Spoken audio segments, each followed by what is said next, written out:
So this is going to be in English because we've invited Rebecca Salter to join us. I'll just start the PDF. We'll have some images rolling, and then we'll just have a chat. We're very chatty, so I think we'll probably just keep going, and you can see Rebecca's work. You can see Rebecca's work, and maybe we can. I mean, Rebecca, if you want to stop and some images, we can always stop and talk about a particular image, but we'll just scroll them. So thank you so much for being here. I'm going to briefly introduce Rebecca. Okay, I have a small biography here, which is quite polemic actually, because you're here. So we're here at Drawing Now. An art fair dedicated to drawing. So I have here, because something you should know, and it's quite a specific thing to England, to the UK, to London, and to the Royal Academy in particular.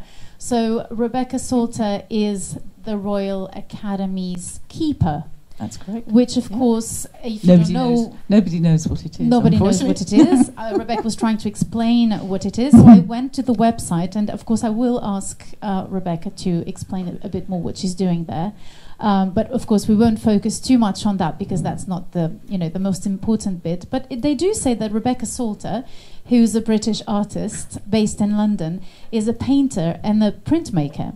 But I recently went to your studio there, and we had a chat, and Rebecca said that her work is basically all about drawing. Mm-hmm. So that's something we will be talking about for sure.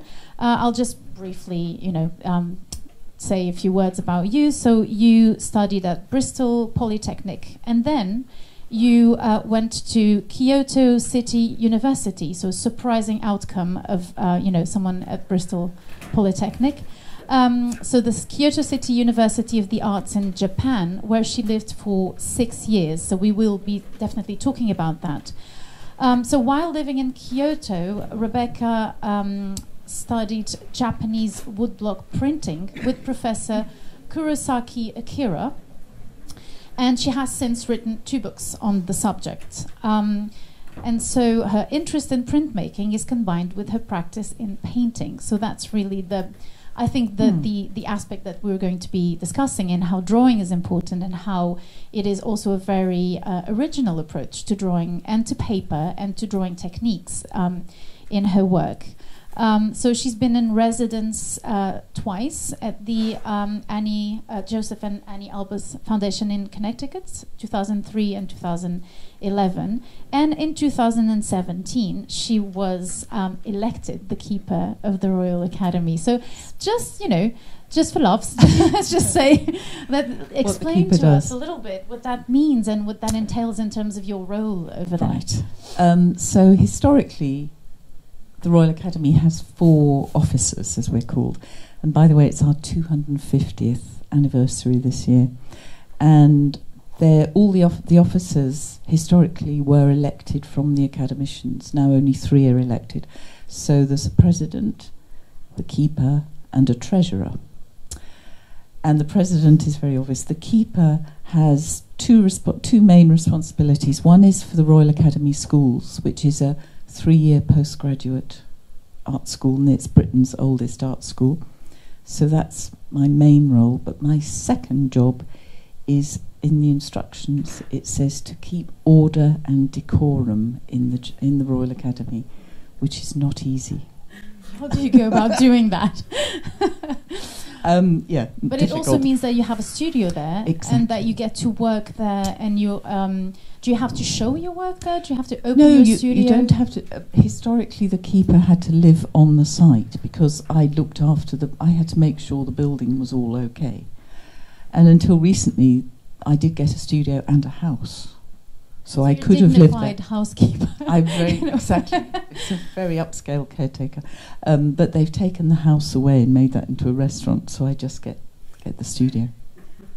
Right. And how are you elected? What's the process? And will you be involved in electing the following So keeper? I was elected by my fellow academicians, of whom there are about 80, and 2 of us stood for election. I've never stood for election for anything before in my life, so it was quite terrifying.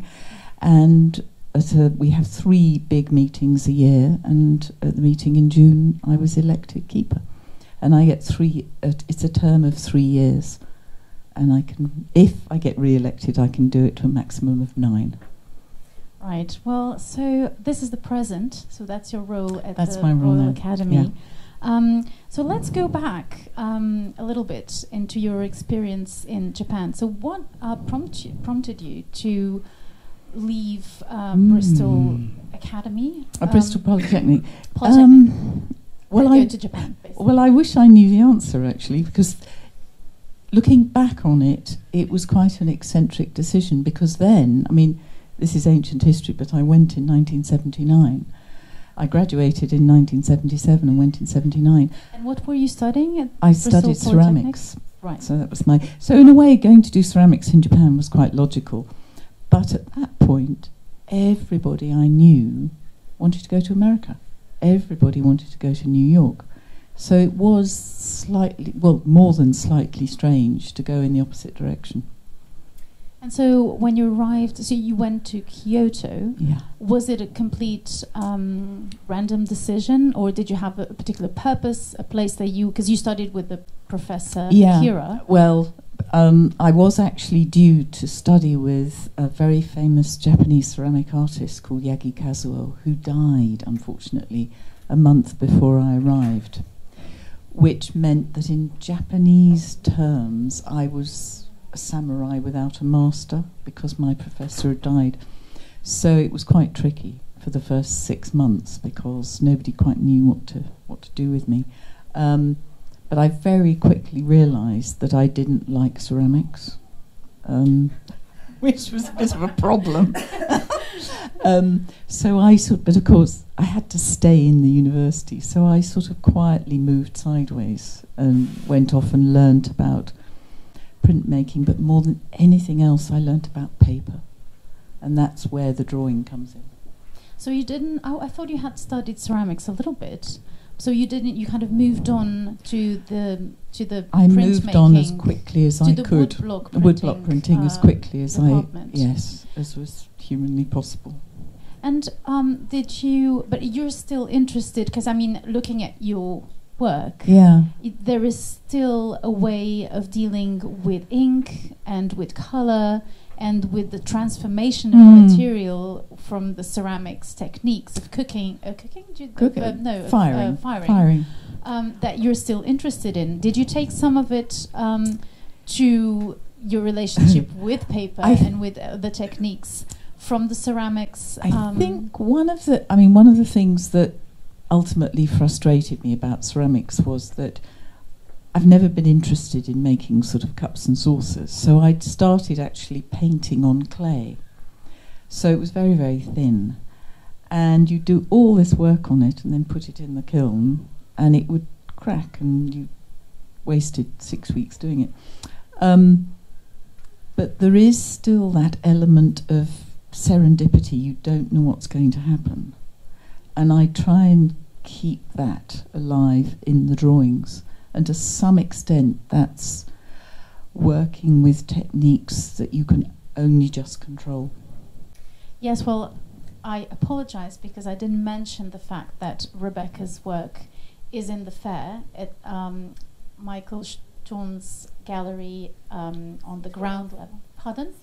C12 on the ground level. And something that you need to know about the work and the work that you can see on the ground level is that some of it is blind in a way. It's blind drawing because Rebecca has a very specific relationship with paper. So she kind of, I don't want to say disrespects it, but she hurts it a little bit from the back. From the back. You damage it from the back. So there's this relationship with ceramics, this surprise that you were talking about, actually you transposed it to the paper. So as soon as we have an example, I'll show you. We'll show it. But one of the fundamental features of the Japanese paper I've always used is that it's very thin and very strong, which means that you can work on both sides of the paper. So a lot of the drawing is actually hidden. Not in any. I'll point as soon as I see one. And so you take advantage of the translucency of the paper, and in a way the drawing becomes an object, which possibly links into the ceramics again. Another thing that I'm really, really curious about is that we're talking about 1979, and we're talking about a woman who leaves the UK, refusing to go to America where everything was free and conceptual, and true. In many ways where it was happening. And you decided to go to Japan, and there's a very specific status of women in the art world, and especially in that particular time. So, tell us a little bit more about how you convinced those professors to work with you. Well, they completely ignored me for the first 6 months. In a way, I learned most from being with my fellow students, and what I learnt quite profoundly was how ignorant we generally are of other art histories. And I would look at my fellow Japanese students, and they'd all read the standard texts, Gombrich, History of Art, all those things, and yet they never appeared in that history. And they were, as art students and as young artists, trying to find a place for themselves in this contemporary art world. So you're talking about your experience in the UK? No, this is in Japan. In Japan? In Japan. Oh, right. Because, of course, Japanese art history doesn't feature in those books. Well, it features in the way it influenced the Impressionists. And it was a very interesting experience to look at the contemporary art world from their viewpoint and try and see how you could find a place in it when your history is not there. So were you... So when you went there, when you went to Japan, were you the person who would bring this information? Was there an exchange? Because you, in a way, in New York, actually, we were looking at Eastern philosophies and religions, well, there was a lot of and Zen Buddhism, absolutely. And so much that was happening, and you went there. Yeah. So was there a rejection on your side of the Western culture? Were you not keen on conceptualism? Were you aware of conceptualism? I was aware of all of it, but I don't know why, but I just always wanted to go to Japan. I don't know why. It was just a fascination with Japan. But it was being with my fellow Japanese students and seeing... Because the problem was that sort of contemporary art world almost belonged, in inverted commas, to the West. And if you think of the art market, it is still predominantly a beast of the sort of... I mean, I know it's spreading, but it really is governed by the West. And it's how, as a Japanese artist, you find yourself in that. So it was very interesting for me to experience that through them, vicariously, really. And tell us a little bit about the beginnings of the work. So you started with woodblock printing, and when do you consider that you found a way to... Because you're not doing that now. No.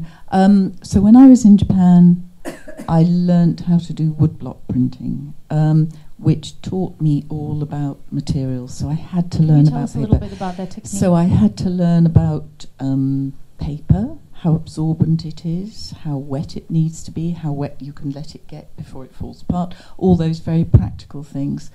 And what I learnt was the fundamental difference between Eastern materials and Western materials. If you think of Western materials, ultimately it's a non-absorbent surface, whether we're talking oil painting or most drawings, in fact, our paper is not particularly absorbent, and everything sits on the surface. If you think of an etching, it sits on the surface. Lithography sits on the surface. Materials in Japan are fundamentally absorbent, and so the colour goes right into the fibres of the paper and in effect become an object, which takes us back to ceramics again. And so did you start doing this kind of work that we're seeing? Did you start in Japan? So you stayed there for 6 years, and then you went back to the UK. So I started working on Japanese paper in Japan and sort of slightly adapting woodblock. I never editioned prints, I just used it as a surface really to take an impression. And then I went back to the UK, and then of course you hit technical problems because you can't buy such good quality Japanese paper, or if you can it's incredibly expensive. So I then had to start the process of moving from that transparent, absorbent Japanese paper and trying to take that sensibility into Western paper and ultimately onto canvas. So what do you consider to be, like, we're looking at this drawing. Yeah. I think that's a good example. That's a good example. Of what we were talking about. So now I don't know how to stop this. Oh, I do. I think I can do. Oh. That's cool. Okay, it's going. We're getting there. Let's look for it. Maybe let's look for a good example of what we were talking about, because your work is very varied in a way, and I think it's really interesting to talk about, because you've mentioned the idea of object many times, and when we're looking at these images, it's not as easy to understand as it is when we go to the booth upstairs. C15, 14, C12. It's this one. C12. Yeah. How do I stop this? Thierry?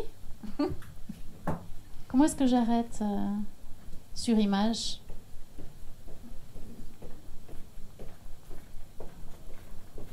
Ah, it's the last one. Comment est-ce que j'arrête?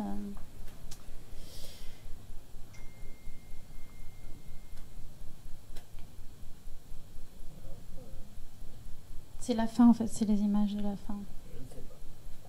Ah, ok. Oh, sorry.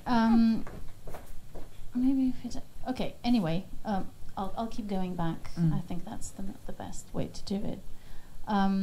So where were we talking about this idea of the object? The object and the tools of drawing. Okay, so it's this one on the left and this and that one. Okay, yeah. so these ones have very specific aspects to them because there are holes. Yes. They're burnt. They're burnt. Yes. And so, my question was, what would you consider the tools of drawing? But perhaps you could explain a little bit, talk a little bit about these ones. So, when I start on most of my drawings, I mistreat the paper in some way, either sort of folding it or with these, burning it. And again, it's going back to that, the danger of doing something which you can only just control. So you can just about make sure it doesn't all go up in flames, but you never know, it might. But I mean, we may link this to, because you can also read time in these, because you can sort of tell how long I've rested in a certain area, because that makes a hole in the paper and then moved along again. It's also a work of repetition. Yes, yep. And in a lot of these drawings, I mean, if it rotates, I can show you another one.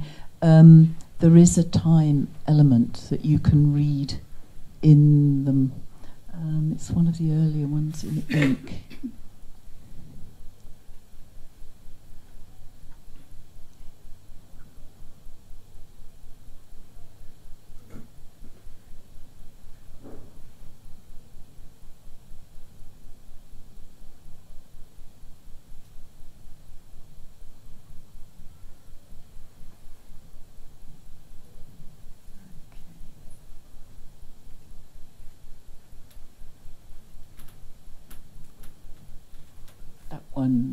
whoops, back one. That one on the right. The one on. Oh, sorry, no. I need to go back again. That one on the left. The one on the left. Yeah, that one.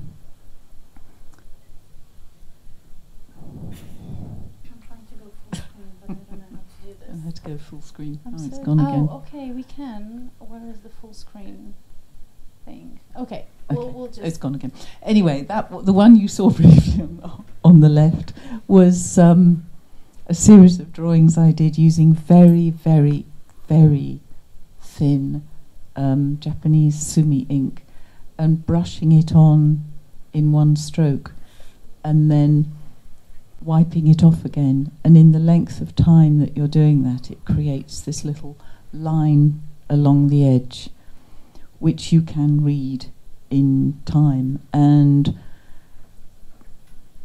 the speed with which it dries, of course, depends on the weather. So on a very hot day, it would dry really quickly, so you get a fatter line. And on a wet day, you get a different sort of line. So there's an extra element you can read. So can we go back to the? So you were talking about the paper and the absorption of the paper and the weather and the drying speed. And how do you solve that when you come back to the materials you have here? How is the fact that you burn the paper and then you draw holes on the paper? Sometimes you use textile. Does that solve that problem of non-absorption of the paper? What it does is that it takes away the initial shock, is the only word I can think of a blank sheet of paper. By distressing it or doing something to it first, you've almost interrupted that first millisecond when you're confronting a blank piece of paper with some kind of instrument to draw with. And so it's like a safety blanket, yes, in some way. Yes, but also a way to consider it as a material instead of considering it as a surface. Because while we were talking, I was thinking, because I've been thinking about the idea of the surface of drawing as being as a screen, instead of considering it as a sort of an extension without materiality, because we tend to think of paper and the surface where one draws as something that kind of disappears. Yes, because you project onto it, in fact. Yeah, exactly. And I was thinking about this idea of the screen, but maybe that's not quite right. Bless you. Maybe that idea is not quite right, because it is about it being a material and it being a very specific kind of object that is almost bidimensional but not quite. It sounds almost ridiculously romantic to say it, but I, in my head, feel that the direction of travel is the opposite. So if you think of most sort of drawing, it's you with an instrument and a piece of paper, and it's that direction. And when I'm working, I sort of feel that the drawing is already in there somewhere, and I'm extracting it. So it's almost as if it's coming in the opposite direction. So we have to change the Royal Academy text, because you're thinking like a sculptor. Probably, yes, exactly. I'll go back and tell them, yes. All right. Let me just ask the question now that we've had an example, with a little bit of technology problems. But so, what do you consider to be the tools of drawing? Anything, absolutely anything. I very rarely use standard. I very rarely use a pencil, for example. I use all sorts of instruments. I find a lot of things in pound shops and cheap places, weird instruments that you can make into a drawing tool. I know you don't want to reveal what you use. Maybe because they're very intuitive, I guess. Do you prepare a set of tools? How do you go about when you're in your studio? How do you go about starting a drawing, for example? Do you prepare to have like a whole set of objects? And the paper, do you choose the paper first? A lot of it's accidental, but the key to it is, and again, this is a very Japanese concept, is you have to, once you've acquired a level of skill, if you're thinking of something like calligraphy, once you've acquired a level of skill, you then have to unskill for it to stay alive. And the same is true of drawing. If you get too good at it, it can die. So you have to be endlessly watching and inventing to keep the line alive, to keep your work alive. So I do a lot. Most of the drawing I do now, I do with my, I'm right-handed, but I do it with my left hand. It's interesting because we were talking with Brett Littman from the Drawing Centre yesterday, and he was, he has these bold statements, and he was saying in conversation, he was saying that he's not interested in good drawing.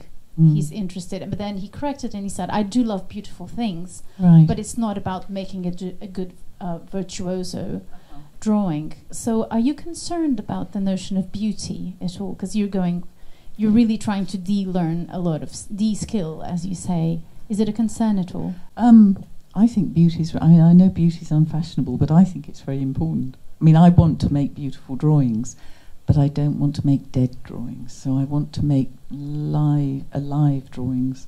And the only way to do that is to just constantly, again, it's that element of danger. So if you're using your left hand, you can't control your hand 100% like you can your right hand.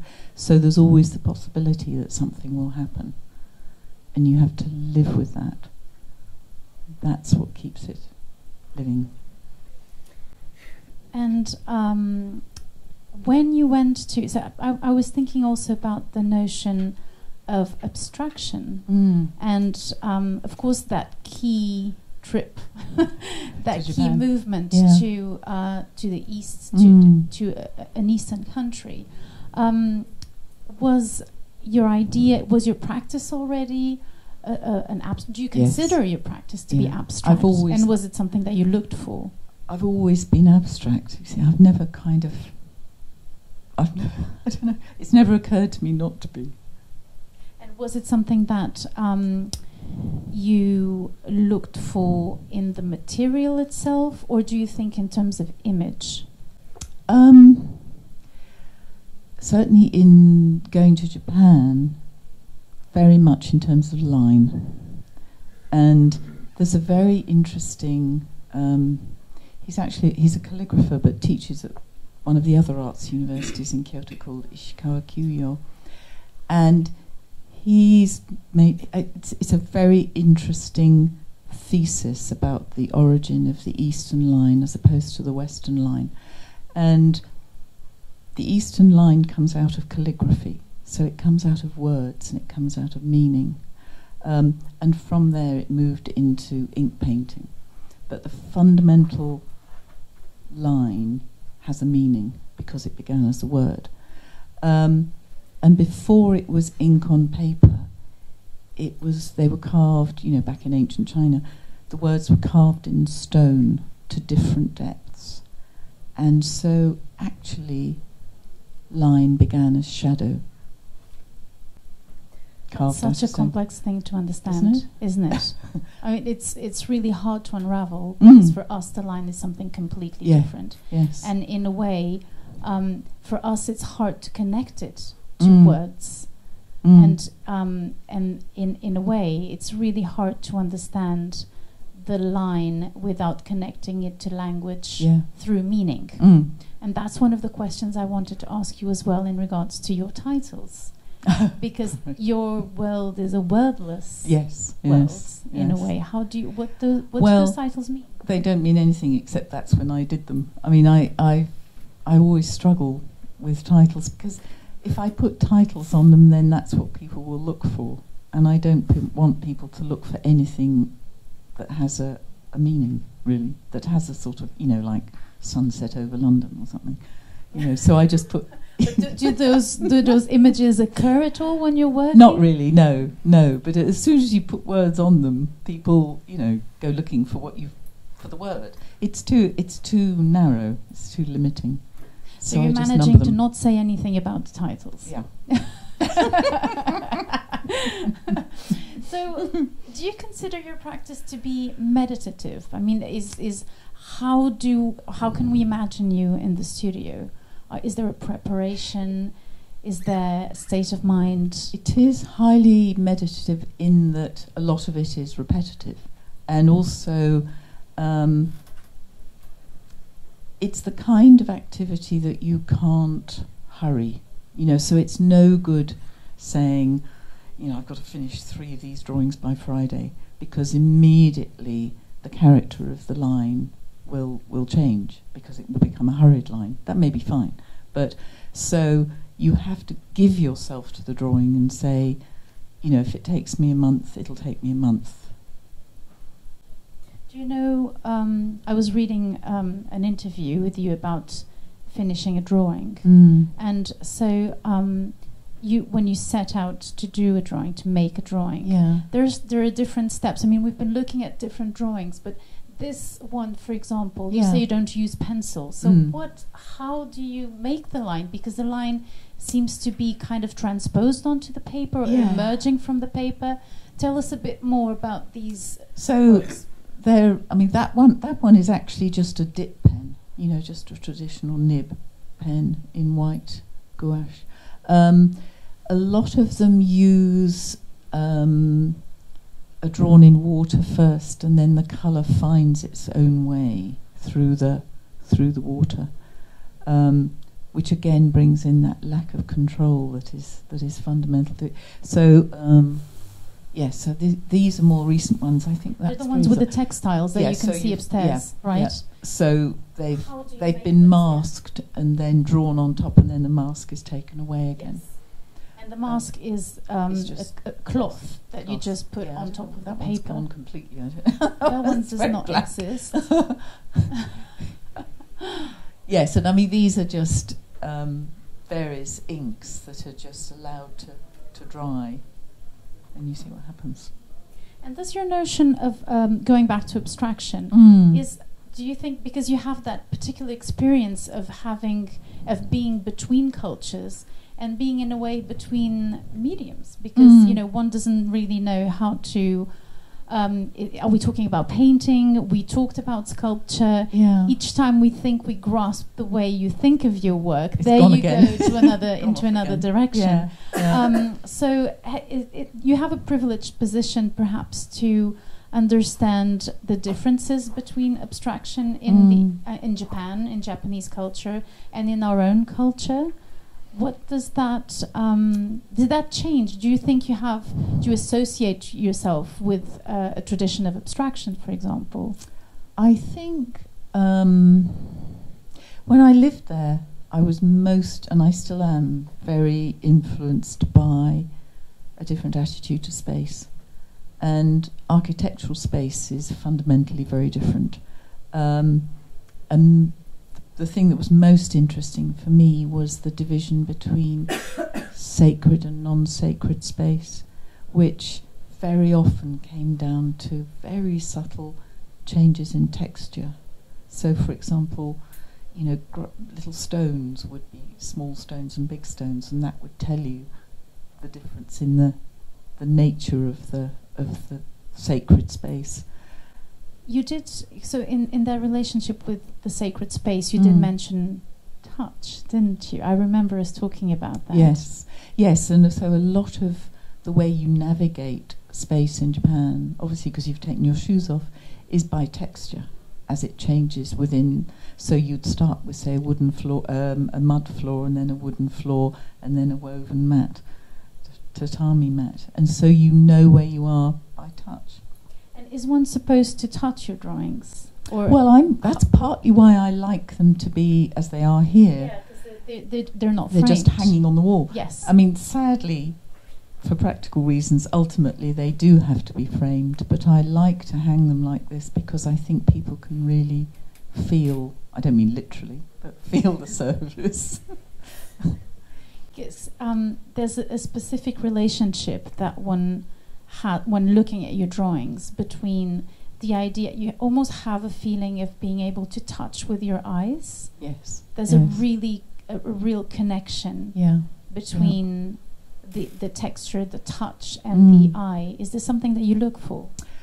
It is, and I think, going back to what I was saying about Japanese architecture, I think what's very interesting when you think of when Japanese architecture was first seen in the West, it was mostly seen in black and white photographs.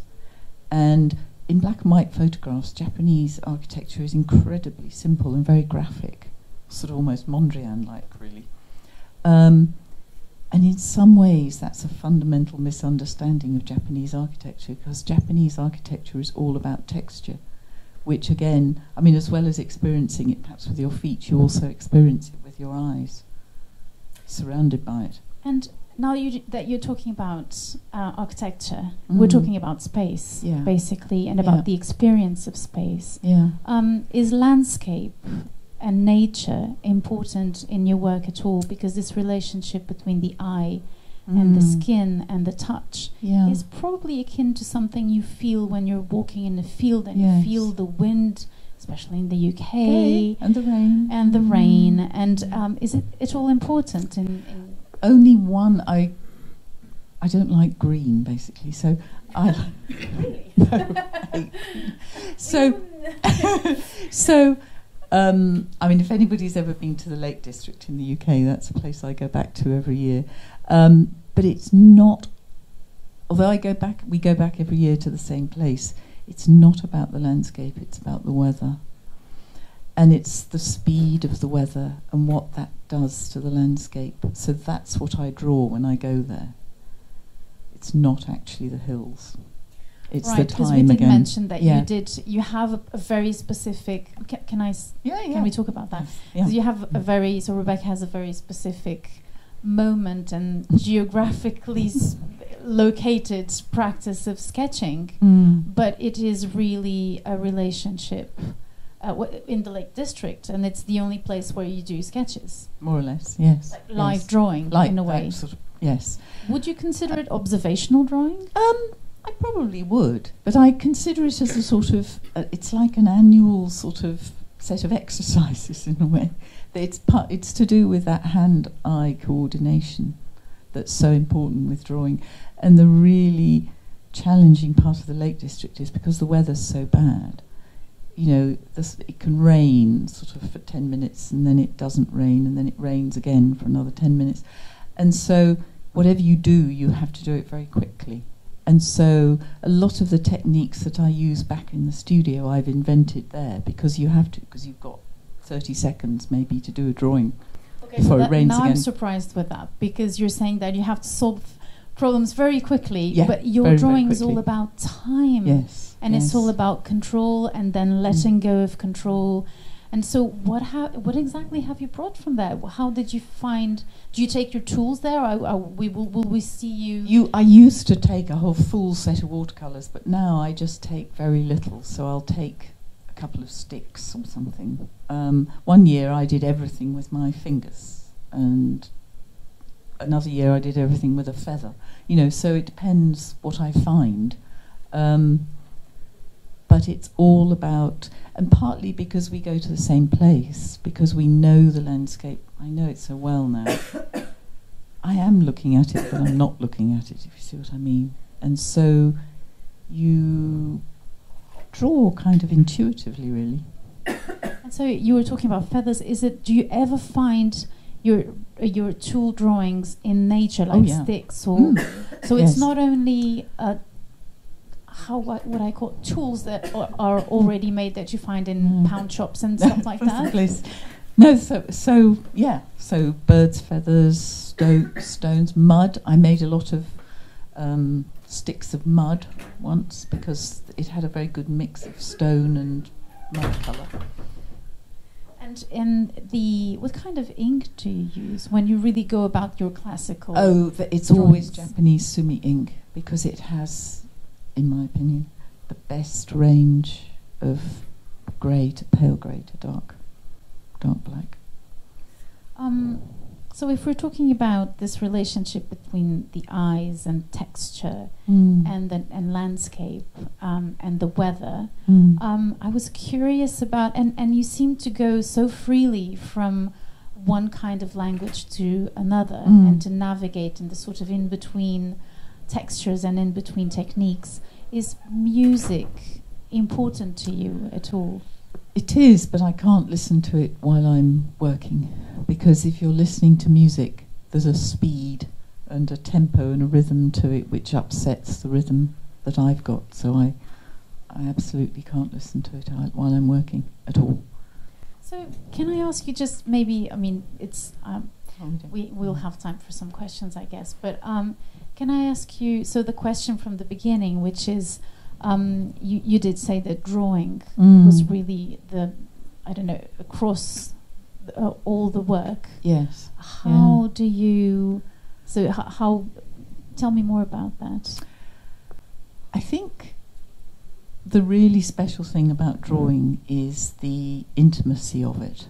And there's a phrase which I found, it actually came from a letter that T.S. Eliot wrote to the poet Stephen Spender, so that's, you've got two writers, poets. And he called it the Bewildering Minute. And what he meant by that was the bewildering minute is when you first, I mean, he was using it in relation to poetry, but I think it's true in relation to both making drawings and looking at drawings. It's not even a minute, actually. It's a sort of millisecond when you first engage, whether it's you engaging with the paper or whether it's the viewer engaging with the drawing afterwards. And that changes you. And then you reach the third stage, which is when you understand that you've been changed by the way you've interacted with it. And I think that's what's interesting as the person who's doing the drawing. And I think that's what the viewer can also find in the drawing if they give it time. And so what kind, so you've written, do you have a practice of writing other than about specific techniques? I don't like writing about literature. I don't like writing. I don't like writing about my own work. Or any other kind of writing. And what's the literature that kind of that I read a lot of non-fiction, I'm afraid. You don't read fiction? No, not very much. I read mostly political books. No, weird. Okay, so that takes us to a whole other area. But I mean, Solowit did talk about the political aspect of working with lines and how if you draw a portrait of a person, the portrait and the drawing is not the real person, but if you draw a line, the line is a real line. So do you agree with this idea that there's a political stance on working, with abstract arts, with drawing, with lines, with materiality? Yeah, I'm not sure. I don't know. I'm not sure there's any politics in my work. I think people are very surprised with my work. People assume that I must want to go and live on my own on some remote Scottish island, because it's sort of quite. Just do 2 days a year. Which I would absolutely hate.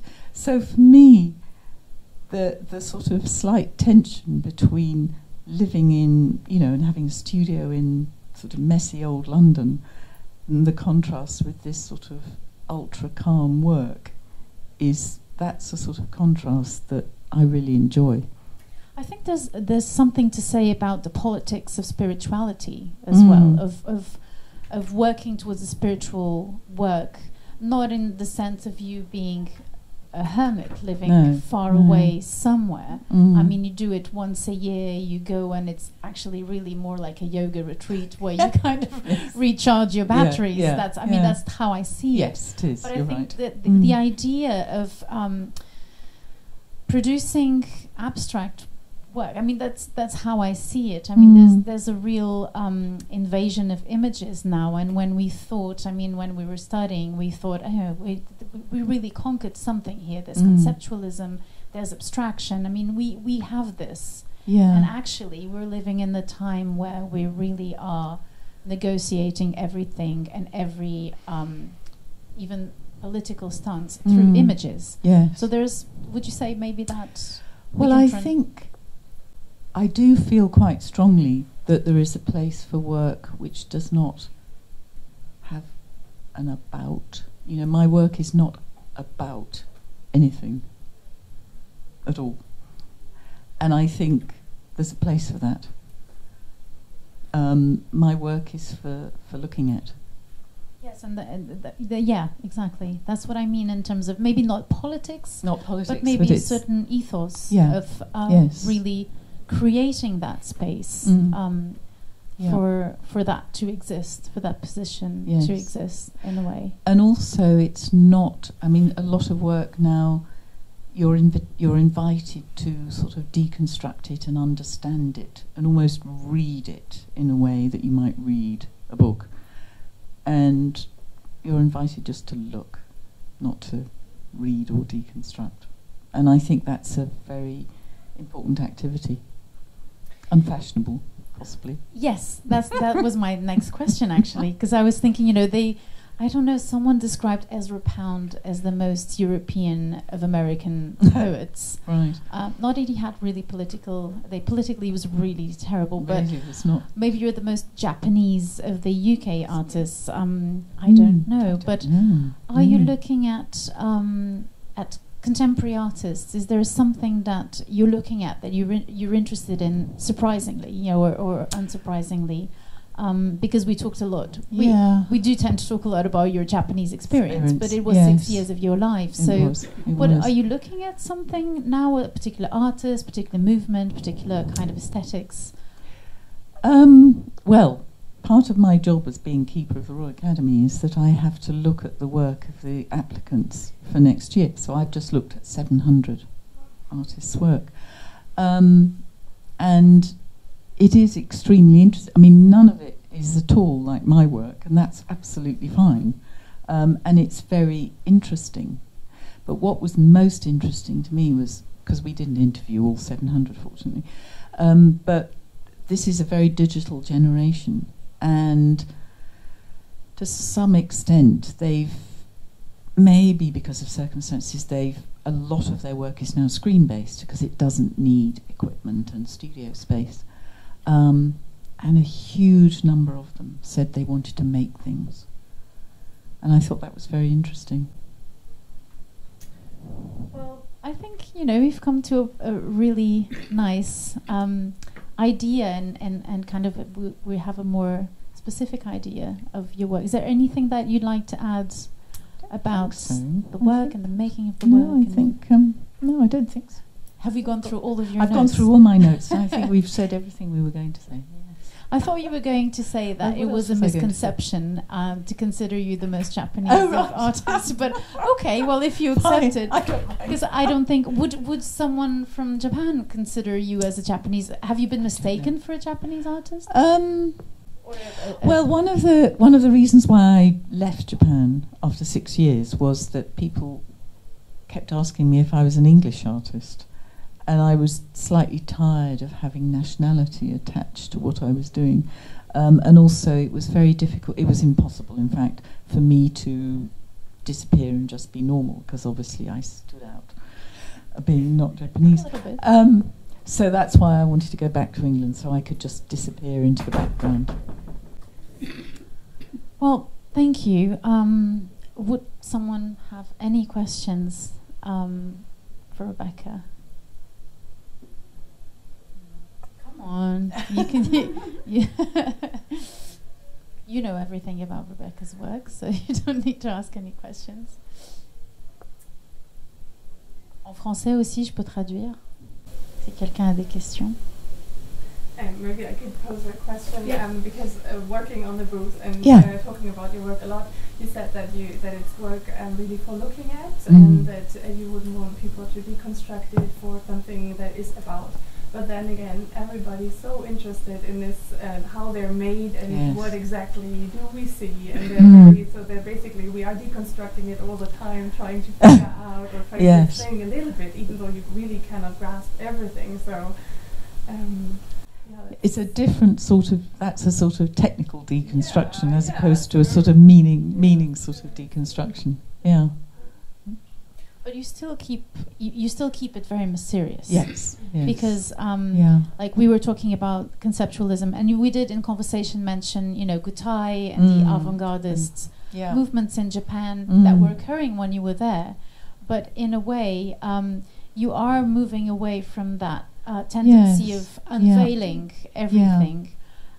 You really want to create a being, almost a thing. Yes, it's a thing.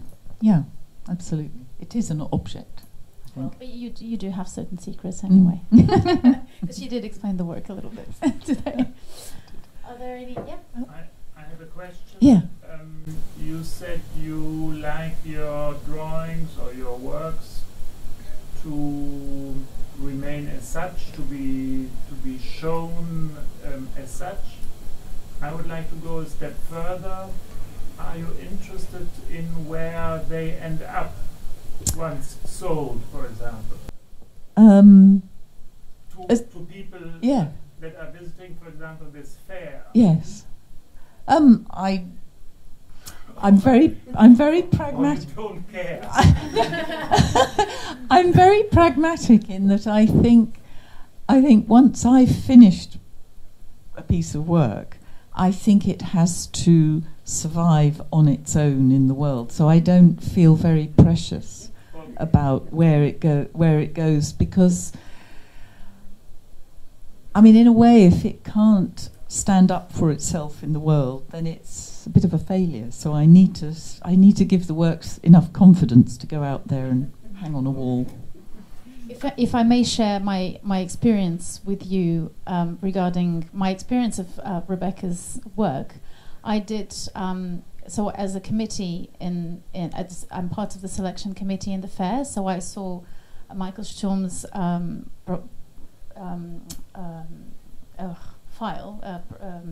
application. That's the word I'm looking for. And I felt really stupid because Rebecca lives in London, I live in London, and I had no idea that this work existed. And I was so curious and so compelled to see it. And I felt frustrated because I couldn't understand the work, and I was so drawn to it at the same time. And then I did it with an open studio visit. And what I found myself feeling regarding the work is that I wanted to spend time with it. That it's really, I think that's one of the things that you feel in regards to the work, is that you do feel that time. And you do feel, I'm not surprised that people imagine you in some island on your own with a goat or something, yes, or something like that, because you do feel compelled to spend time with it. And you want it to be unframed, free. And there's also a very specific way that you hang some works, because you show the front and the back of the works. Yeah. I think also there is a relationship between the time it takes me to do the work and the time you can look at it. There is that. So, to use an analogy, I don't want to be a sort of magazine. I'd rather be a book. Right, exactly. It's a question of time and of mystery, I guess, a little bit. It's true that it's hard to keep some mystery nowadays, and I understand how you say that it's unfashionable in a way, in certain aspects, because now everything is so revealed. Well, and also this sort of work is a pretty catastrophic on screen. I mean, pixelated. It's very hard. I do urge you to, if you haven't seen the work yet, to go to the booth and spend some time with it in the heat upstairs. Anyway, thank you so much, Rebecca. It was a real pleasure to keep on chatting with you and to share, a little bit of the experience of your drawings. And really do go and have a look at them if you haven't already. Thank you very much. Thank you all for being here today. And, enjoy the rest of the fair. Hope you enjoy the rest of your stay here. Thank you very much. And thank you very, very much for being here. Thank you.